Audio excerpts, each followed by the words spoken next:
Welcome to Pindar Poetry. We hope you learned something new. You should start by locating ports and power. Identify whether you have HDMI, DisplayPort, or USB-C on both devices and pick the matching cable. If needed, grab the correct adapter.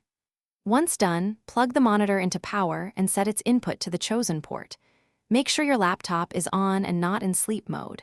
Close unnecessary apps so the system can negotiate resolution smoothly. This prepares both sides for an immediate connection and avoids common configuration delays.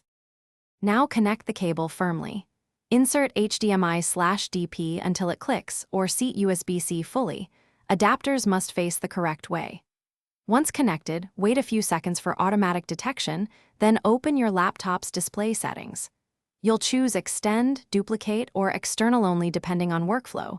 Extend gives extra workspace. Duplicate mirrors the screen. Next, adjust resolution and refresh rate to the monitor's native specs, so text and motion. Finish by arranging monitor positions in settings so the cursor moves logically. Calibrate brightness and color if needed. If your monitor has speakers and you want audio, select the monitor as the output device. Once everything looks right, test by dragging a window across screens and playing a short video. If you see no signal, make sure the monitor input matches the cable, reseat or swap the cable, and restart the laptop and monitor. These steps resolve most connection failures quickly.